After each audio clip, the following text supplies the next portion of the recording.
noite, bom dia para quem porventura esteja ouvindo o nosso podcast Bully de Bolso.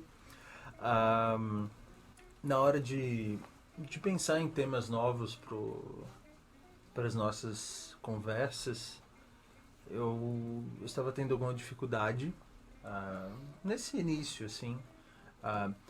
Mas eu estava dando uma olhada no catálogo do MUBI, que para quem não conhece é um sistema de streaming de filmes que é bastante focado em curadoria, ou seja, ao contrário de Netflix, Amazon e a maioria dos outros, eles selecionam todos os filmes que ali vão entrar, eles entram em determinadas categorias.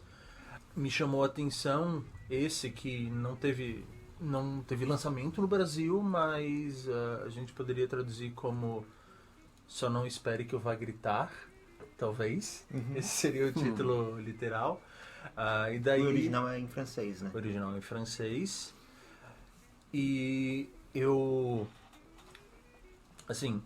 quando eu me formei em cinema, o TCC foi sobre 2 filmes que eram um tanto parecidos com esse, e não apenas por isso, mas vendo um pouquinho do filme, eu decidi terminar de vê-los com vocês, Carlos e Leonardo, terminar de ver e recomeçar a ver, porque eu achei que iria tocar a nós 3 em pontos diferentes e talvez causar uma boa discussão, sim. Mas primeiramente, para quem nunca ouviu a gente, vamos nos apresentar. Olá, meu nome é Carlos. Bom dia, boa tarde, boa noite. Meu nome é Leonardo, psicólogo. E eu sou o Yuri, como eu estava falando, eu sou formado em cinema. Eu tenho que falar minha formação, mas eu não tenho formação ainda. Muito bem.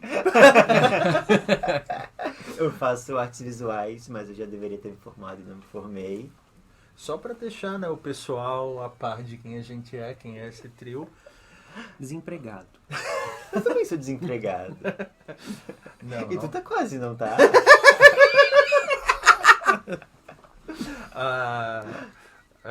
Não é desempregado, é desocupado, lembra? Mas então, para quem não viu esse filme, como a gente poderia dar uma sinopse? É um sujeito que começa enfrentando um término de relacionamento e ele vai falar ele vai tocar em questões como o isolamento dele perante a sociedade, porque ele se coloca numa rotina bem... Numa bolha. Se coloca numa bolha, numa rotina extremamente regrada e obsessiva de assistir a 4, 5 filmes por dia. E é basicamente esse o enfoque. Assim, ele deve ter sido muito difícil de colocar essas imagens todas juntas, porque conforme ele vai falando, ele vai colocando pequenos fragmentos, segundinhos de alguns desses. Ele fala, não sei se foi 400 filmes. Logo no início do filme ele disse que viu 300 ou 400 filmes num período de alguns meses. Mas não fica claro se os filmes que ele usou são os filmes que aparecem nesse filme que a gente vê. Sim. Mas de qualquer forma... Fica implícito só, assim, que... Fica implícito porque ele está envolvido assim, numa cinefilia extrema e obsessiva. Sim. Mas me chama a atenção porque nem sempre...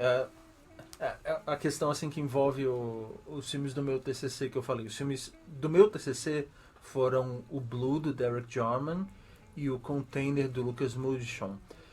O Blue, do Derek Jarman, assim, no que tange as imagens, é só uma tela azul. Uma tela azul. Tanto é que foi um filme que foi lançado em CD.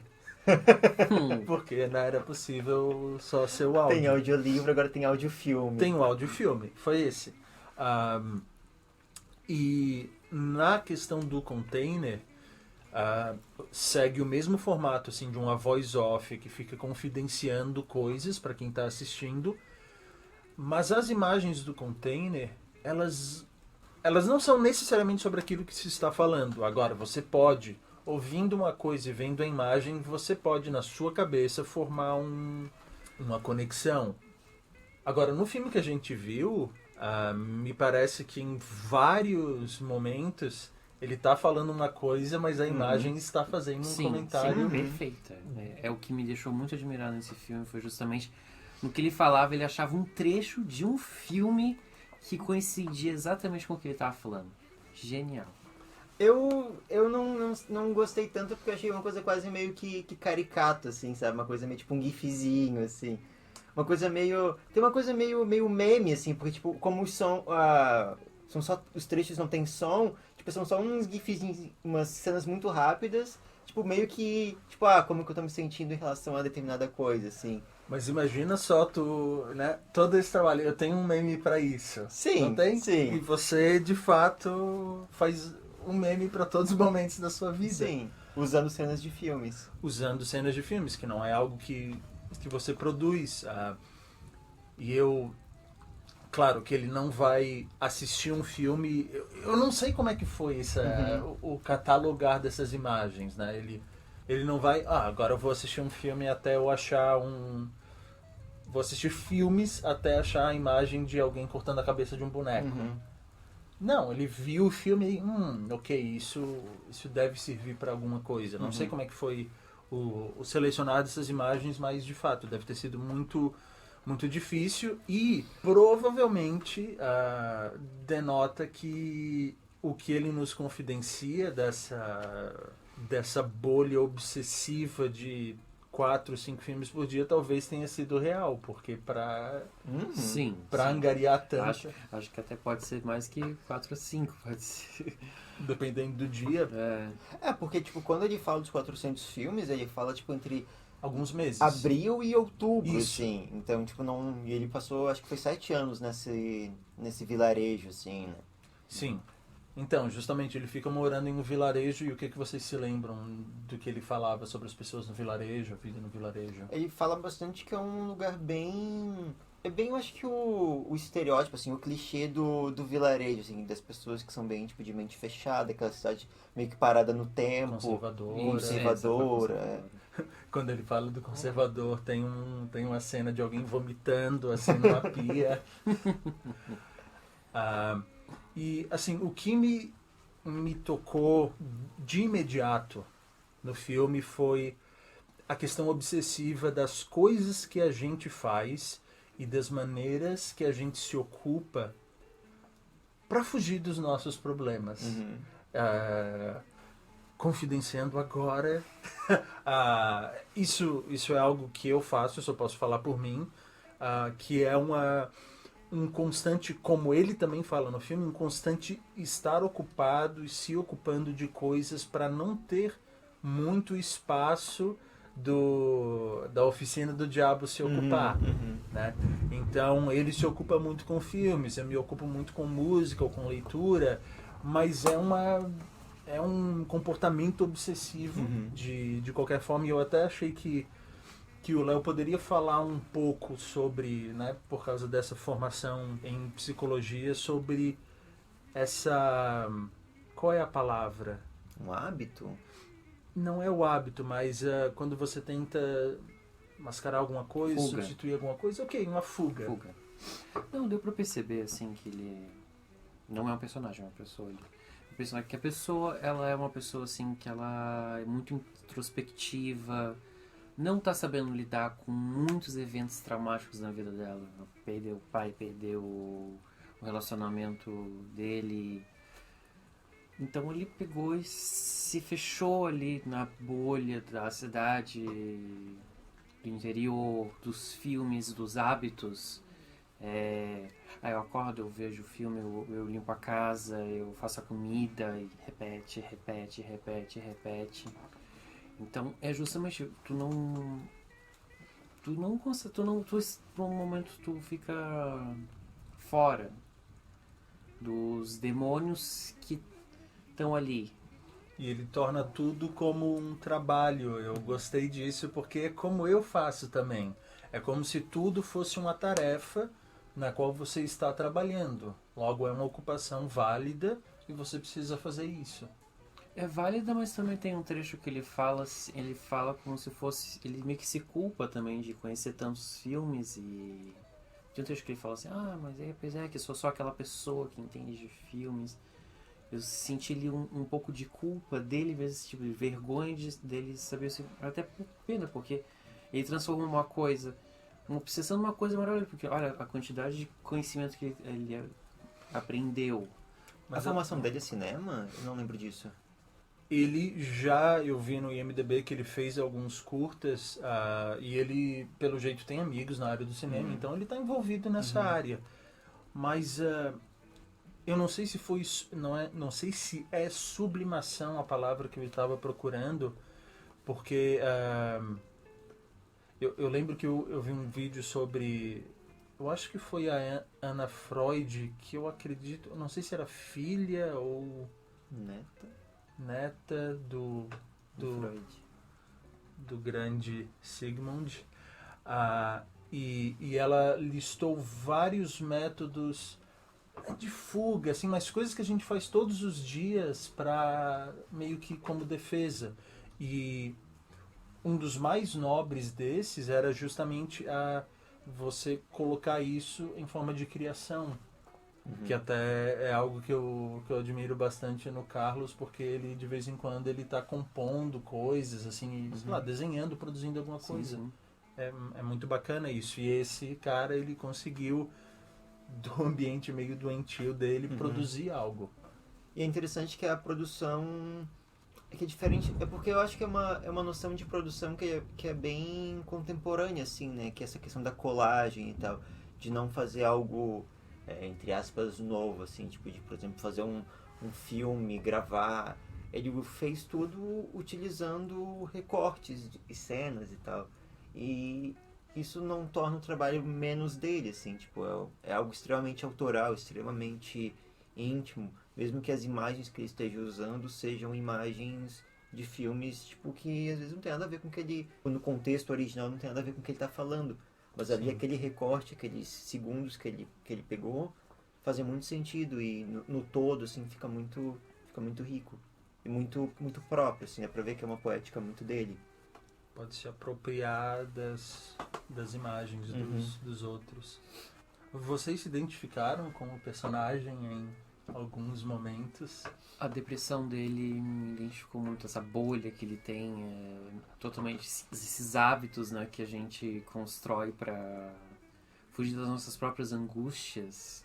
Claro que não no mesmo nível dele, porque a gente não tá na mesma situação que ele, mas é parecido. Chega em casa e faz as mesmas coisas. O que tu se vê fazendo? O que é a tua bolha? Chega em casa, organiza a casa, a comida, aí vai ver documentário ou vai ver alguma coisa. Não é chega a ser filme, mas sim, coisas mais curtas. Sim, tipo, qual é a tua bolha? Como é que tu se ocupa? Essa é a minha bolha. Depois eu escuto música e beber também, porque ele também bebia bastante. Eu acho que a nossa situação atual também, tipo, da quarentena e do isolamento social tem bastante a ver, assim, que a gente tem que criar certas rotinas pra gente não enlouquecer também, porque a gente tá isolado e não pode... Porque geralmente, pelo menos pra mim, assim, quando eu estudava, minha rotina tava baseada nisso, assim, tipo, de pegar o ônibus, de ir pra aula, e agora em casa é meio que, tipo, toda a minha rotina tá em volta de um mesmo ambiente. Então eu tenho que ter muito mais disciplina e muito mais autocontrole, assim. Porque tu consegues ter essa disciplina? Não, mas eu tento, assim, e principalmente em dias que, por exemplo, agora eu tô tendo aula à distância, então tem que ter essa disciplina de saber se é o momento onde eu vou ter que mudar meu estado mental pra estar ali. Porque, tipo, quando tu pega um ônibus, quando tu, sei lá, tu toma banho, tu te arruma pra tu ir pra esse lugar. Dessa forma, tu tá entrando no estado mental de ir pra esse lugar. Tipo, agora eu vou entrar no meu estado mental de ser o aluno da faculdade. E... existe menos separação. Sim, porque, tipo, é como tu falou uma vez, que, tipo, a cadeira que tu senta pra relaxar é a cadeira que tu senta pra estudar, pra trabalhar. Então, não ter essa separação de ambientes, de momentos, é algo que pode ser um pouco perigoso, eu acho. E que é algo que tem um pouco no filme do personagem, que ele, tipo, faz tudo nesse ambiente ali, ele trabalha, ele assiste filme, ele bebe, ele encontra os amigos, tudo nesse mesmo ambiente. Ele se sustenta vendendo as coisas pela internet. E eu acho interessante que ele tem uma coisa bem, tipo, ermitão, assim, tipo, longe da sociedade mesmo. Porque tudo que ele faz tendo o mínimo de contato possível, assim. Tipo, Como a gente está sendo obrigado. Sim, sim. Então acho que nesse sentido tem bastante a ver. Eu acho até interessante que o filme, ele foi lançado em 2019, né? Tipo, anterior a essa questão da pandemia e tal. Mas é bem presente agora, tipo, nessa questão do isolamento. E ele discute várias coisas que estavam acontecendo naquele momento, tipo os bombardeios lá em Paris, naquele... Sim. Porque o filme, ele é, os relatos dele são de 2016, né? São vários anos, acho que se passam. 2016 em específico foi um ano que teve muita desgraça acontecendo. Eu vou esperar até o final do ano, assim, porque 2016 foi um ano muito ruim. Foi. Eu não sei se vocês se lembram, muita gente morreu, assim, e eu lembro que sempre que eu via a foto de algum artista no Facebook, assim, andando pela newsfeed, eu pensei, nossa, morreu. Sim, foi um ano bem complicado. Mas agora, 2020, ele tá se colocando como um... Sim, começando com chave de ouro, assim, a década.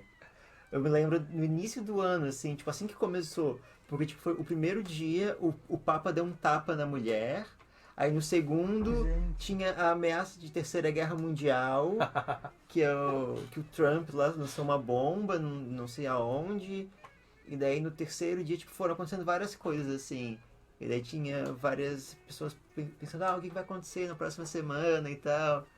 Pois é. E coronavírus! Sim. E foi acontecendo. Sim, e foi acontecendo, e cada mês é um desafio novo, assim, tipo, a gente agora teve o ciclone aqui, cada mês é um desafio Nós novo. moramos no sul do Brasil e teve um ciclone bomba. Foi literalmente uma bomba. Sim, foi bem chocante. Literalmente, porque eu tava no mercado e a placa caiu em cima do fio de eletricidade. Então saltou várias faíscas, assim, foi bem chocante mesmo. Bem chocante. Em Balneário Camboriú também teve aquele... Sim. O que mais a gente pode falar sobre o filme? Você perguntou se a gente se identificou, né? Sim. Eu tenho uma coisa, assim, tipo, de quando o personagem ele é muito deprimente, tipo, eu me identifico, mas tem uma certa coisa de negação, assim, sabe? Dá uma certa raiva, assim, tipo, dá vontade de pegar a pessoa e dar uns tapas na cara, assim, Tu tipo... falou que tava cansado dele. Sim, eu achei muito irritante, porque, tipo, quando a pessoa fica reclamando muito, assim, tipo, dá uma certa... Tá, amigo, sabe? Vai fazer alguma coisa da vida. E, tipo, mas eu sei que é uma coisa, tipo, uma reação, assim, sabe? Porque, de certa forma, eu sou um pouco não, sou bastante, assim, também. Tipo, de... Tá sempre projeção, né? Tem uma projeção, assim, eu acho que tem essa reação, tipo... A minha projeção foi um pouco contrária. Como foi? Porque justamente eu me trabalho para aceitar a condição que eu tenho de depressão. Então, justamente quando ele falava desses hábitos com um certo... Pô, isso não tá legal, eu falo... Não, tá ótimo. Tipo, pô, tu tá tendo uma vida confortável, boa. É uma bolha confortável. Aceita a tua obsessão com filmes, aceita essa tua rotina. Mas tudo isso também tem validade. Mas essa seria, assim, o teu conselho pra ele, se tu fosse falar com ele? Meu conselho pra ele é manter a bolha, mas também sair um pouco dele. Por causa que ele fala como se fosse um prisioneiro, ele é um prisioneiro dentro dele mesmo. Sim. E ele tem, mesmo sendo um vilarejo, ele ainda tem um mundo fora ali. Como ele fica muito tempo na casa, ele podia pegar assim, vou sair dar uma volta, falar assim, olhar as pessoas na rua e caminhar um pouco mais, experimentar coisas diferentes que a própria cidade pode oferecer, porque a maior parte do tempo ele está em casa. E tem uma certa arrogância, assim, também, né, do modo como ele olha para as pessoas, tipo, só quem vai na biblioteca são as crianças, tipo, crianças roliças e rosadas, ninguém vai na biblioteca, assim, tipo, tem uma coisa meio, tipo, de queixo erguido, assim. E uma coisa que tu tava falando, Léo, que eu pensei também é que, tipo, eu acho que num certo sentido foi o que ele fez, assim, a partir do momento que ele pegou esses filmes que ele viu e se utilizou desse momento, assim, dessa crise que ele tava pra produzir algo, sabe? Tipo, ele pegou esse conhecimento que ele tinha, que ele foi adquirindo, de ver vários filmes e etc. E todo, meio que um diário, assim, das vivências dele nesse vilarejo. E fez esse trabalho, assim, fez esse filme. Então eu acho que no final foi essa forma dele de se expressar. E não sei se isso ajudou ele ou não, mas imagino que tenha sido algo bom produzir. Seria triste ver se ele se suicidou assim, depois entregou e... Eu imaginei que isso fosse acontecer. Tipo, uma hora que ele... Ó, fechou pra mim. Mas como ele tava narrando, eu não... A não ser que não fosse uma Poderia ter um plot triste, assim, tipo, a pessoa fala que tipo, ela que tá narrando não é o diretor. Seria um baita plot. Seria um baita, seria legal. Vou até anotar pro meu próximo filme. Não que eu já tenha feito um, mas O primeiro é o próximo. o primeiro é o próximo. É uma boa frase. Frase de caminhão, assim. Se um dia eu virar caminhoneiro, vai ser. O primeiro é o próximo. Não. O próximo é o primeiro, né? Mas se A é B, B é A. Não, mas tipo... Porque, tipo, o primeiro, obviamente, é o próximo. Mas o próximo, obviamente, é o primeiro. Reflitam.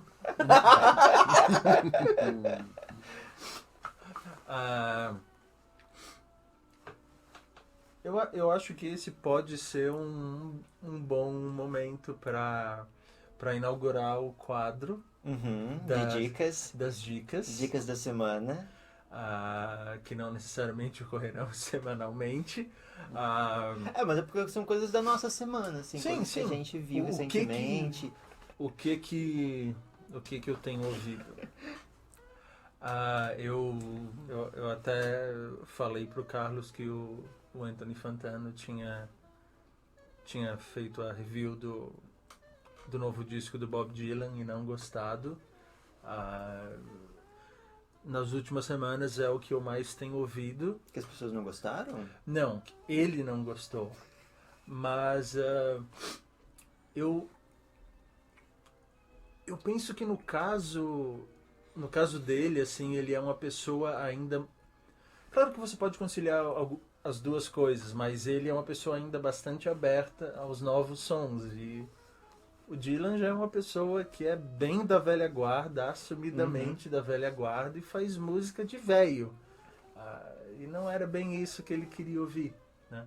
Mas é o que eu mais tenho ouvido, além de alguma estranha obsessão por algumas músicas da Marina Lima. Por isso me mandou, então. Sim, eu tô ouvindo assim algumas coisas e nossa, isso é bom. E visto? O que vocês têm visto? Então... Tenho visto coisa feia, tenho visto judiaria. Eu não peguei a referência. É porque eu nunca vejo nada em específico. Eu vejo coisas aleatórias o tempo todo. Mas, por exemplo, a gente estava comentando que a gente tem visto a série Unsolved Mysteries do Netflix. Mas isso não chega a ser recomendação. Não é uma recomendação, mas o que a gente tem visto? Pode ser uma dica pra não ver também. Não, é bom pra dar uma... Tipo, eu quero esparecer minha cabeça vendo um monte de... fast food de documentário. Eu particularmente gosto bastante de ver vídeo meio creepy, meio de terror antes de dormir. Sim, é isso que eu curto fazer. Então, assim, vemos mistérios, assim, de coisa de cold case, casos não resolvidos. Isso é bem a minha vibe pré-sono. Então, pra mim, funcionou.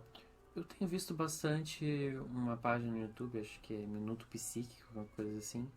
E fala justamente um pouco sobre as doenças mentais, a depressão, a esquizofrenia, a ansiedade.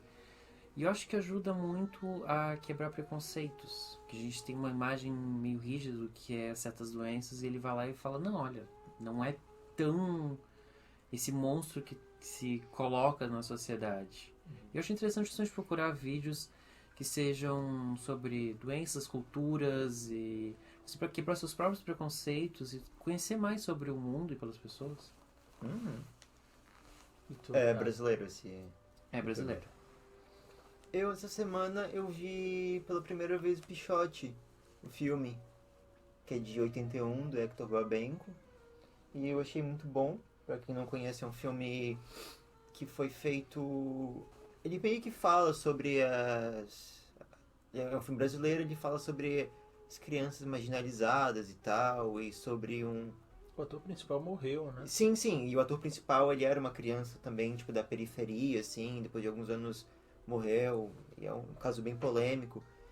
E eu achei bem interessante, sim, porque é um filme bem cru, bem direto, bem impactante, e que é um filme eu acho que bem forte, assim, e acho que vale a pena ser visto, ser experienciado. Eu descobri que é o filme preferido do Nick Cave. Nossa. Sim. E tem uma música que ele fez que é em português.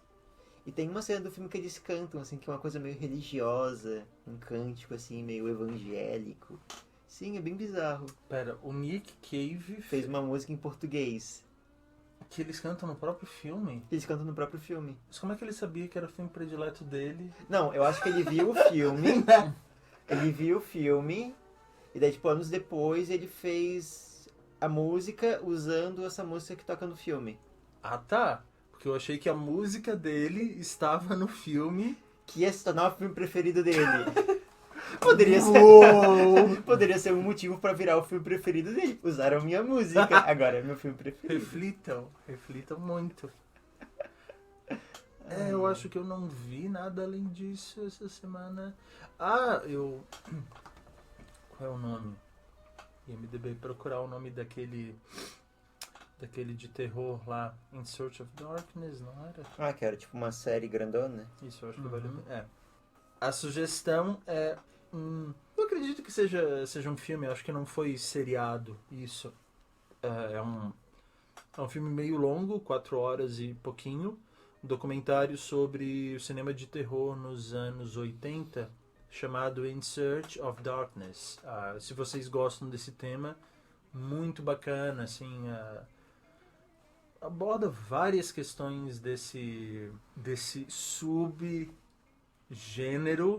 do cinema que é muito aconchegante pra mim, muito cheio de memórias. O Léo Nostálgico. sim, o Léo também tem essa coisa assim de ir pra locadora, pegar um VHS, assim, os VHS de terror, assim, ver as capas. Nossa, a capa de VHS de terror é muito marcante. Tu também tens Não. essa lembrança? Eu não cheguei a ter essa coisa assim, tipo, de assistir e tal, mas eu tenho a lembrança de ir em locadoras e ver as VHS de terror, assim. Eu sempre achava uma coisa muito bizarra, assim. Uma coisa muito distante, assim, pra mim, né? Não era uma Acho coisa... que tu já pegou mais a época do DVD. Não, mas eu peguei VHS quando era criança.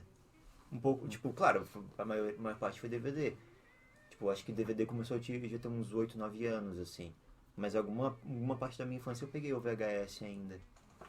Quais são as tuas lembranças, Léo, de tempos de VHS?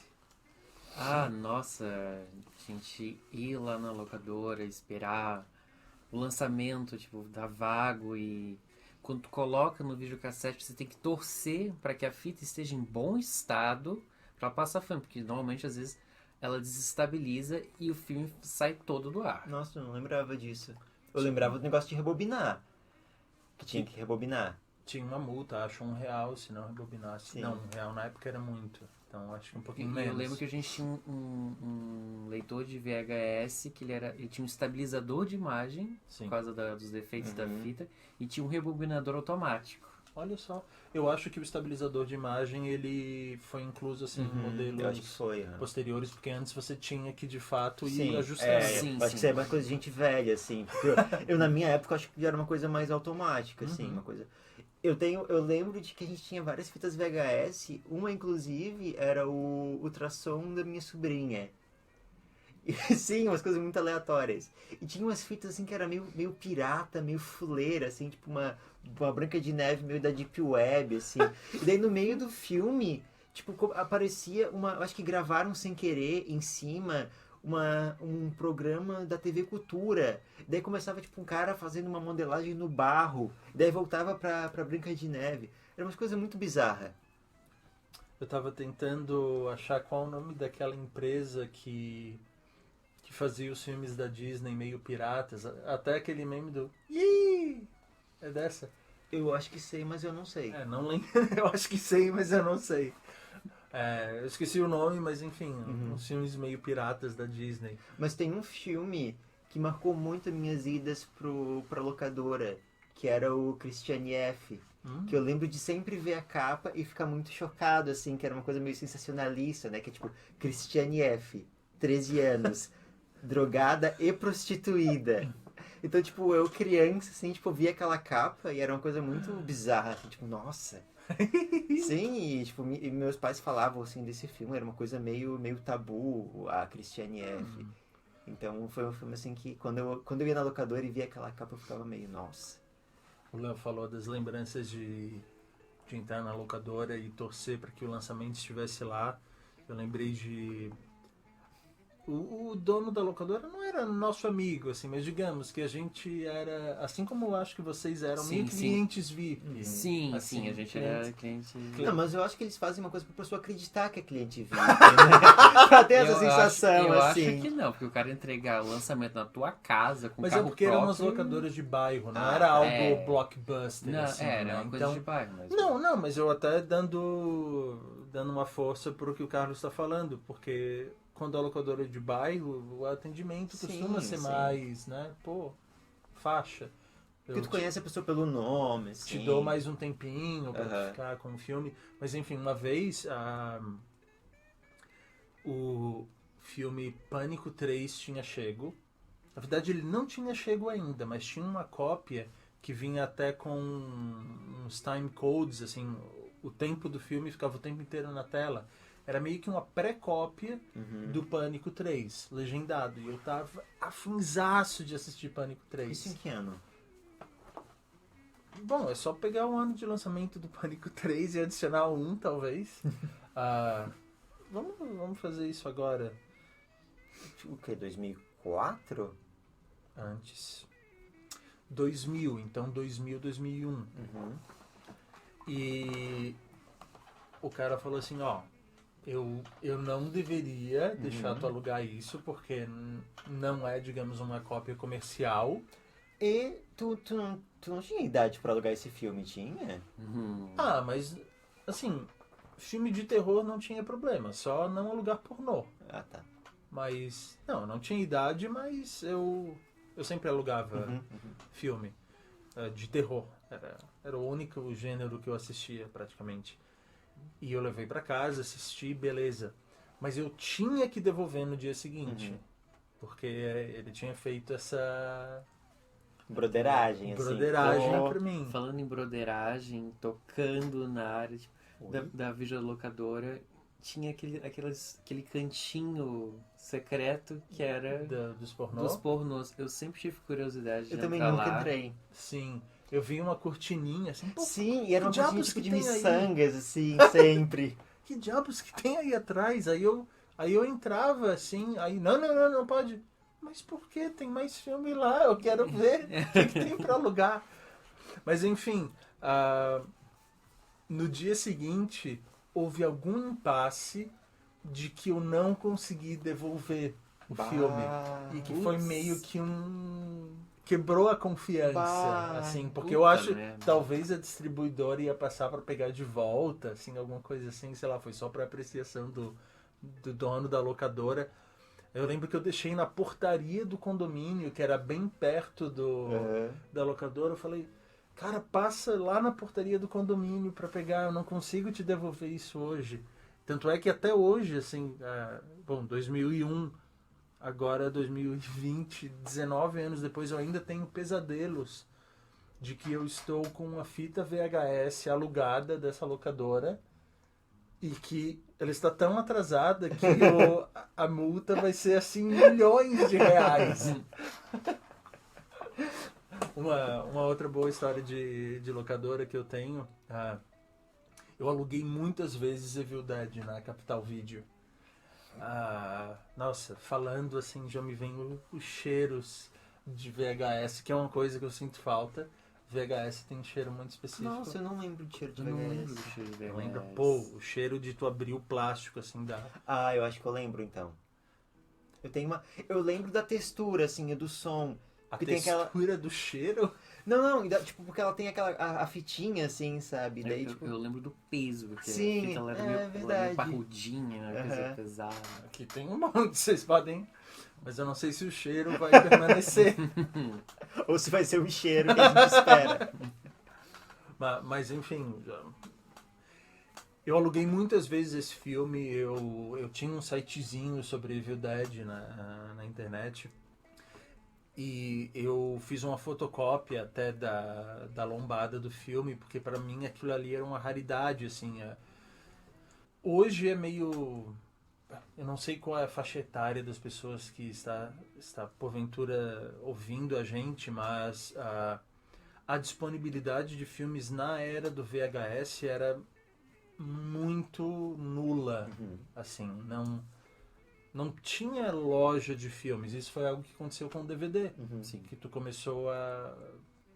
Eu acredito, pelo menos, que não tinha, eu não lembro de... Só quando a locadora fechava que abria o acervo para compra. Mas, então, se você queria ver de novo, você tinha que alugar de novo. Aluguei muitas vezes essa fita do Evil Dead e eu queria começar a colecionar a série. E eu fiz uma proposta, assim, pra dona da locadora. Eu pedi muito, assim, pô, será que você não pode vender essa fita pra mim? Eles não estavam fechando ainda, mas o DVD já estava começando e eles não alugavam DVD, então tinha, assim, Um prenúncio de... um sentimento de que, ó, daqui a pouco tu não vai estar mais aqui. Tu devia aceitar a minha proposta. Ela não aceitou.